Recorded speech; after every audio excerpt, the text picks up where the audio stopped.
again, this is a governmental control and regulation which is probably unnecessary. I think that the states need to regulate this.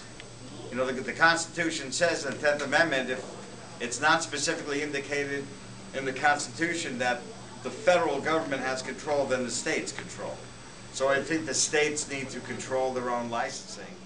You would think that the Second Amendment would make sure and guarantee that states abide by the other states' regulations, so long as they're in... Abide by the Constitution. Abide by the Constitution. Plus, you know, when you apply for your handgun permit, it's a federal background check and everything.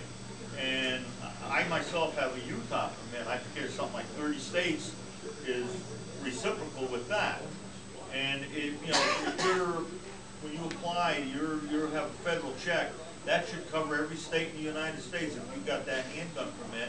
For Connecticut, it should cover you for the whole United States because your background check is a federal background check. And, you know, just like your driver's license, you can go drive anywhere in the United States. It should be the same thing with the handgun. I think your example is analogous because if you're driving a car in Connecticut, which is a lethal weapon if used improperly, absolutely, you could take that lethal weapon across the state and not a problem. And do the same thing. The only thing I'd say is perhaps permitting of guns should be done by a federal agency. But I'm hesitant to say that because federal agencies do things so poorly.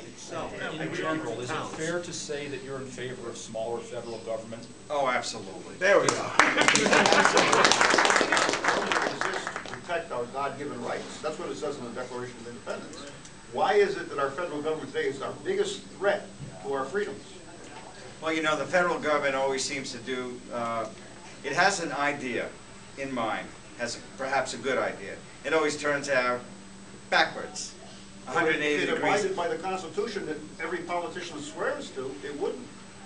Well, the government always does things backwards. They have a good thought in mind that it comes out bad. It's too big. It can't. That's why the Constitution says in the 10th Amendment, if it's not in the Constitution, you give it to the states. But they ignore it. But they ignore it. I know. Well, I know that. I started by saying that the Constitution is ignored and trashed. Unfortunately. Are you familiar with the Oath Keepers organization? I've heard of it. I'm just thinking that maybe it would be a good idea if we had a similar organization for politicians going to Washington. That was brilliant. That was brilliant.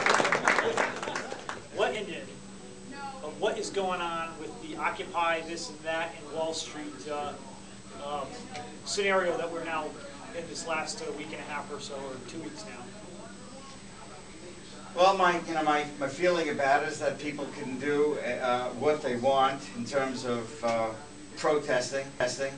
I'm not completely sure what they're protesting other than free enterprise, but they have the right to do that, and we can't take away that right. That right was granted to them by the same Constitution that said it. I mean, I think they're angry.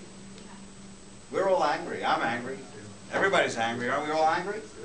So they're angry and they're protesting. Would you like to come to our range and learn how to shoot? Absolutely. By the way, talking about firearms, my grandfather purchased a camp in Goshen, 1947, and we did have rifles. And I can't, for the life of me, remember what type of rifles they were. But they were the kind of rifle that bolt action, single bullet, very old rifle, because probably 40s or 50s vintage. So I did shoot at Camp Birchwood, you know, with those rifles at the time when I was a young. Anything else, or? All right. Thank you. Thank you very much, Mark. Absolutely.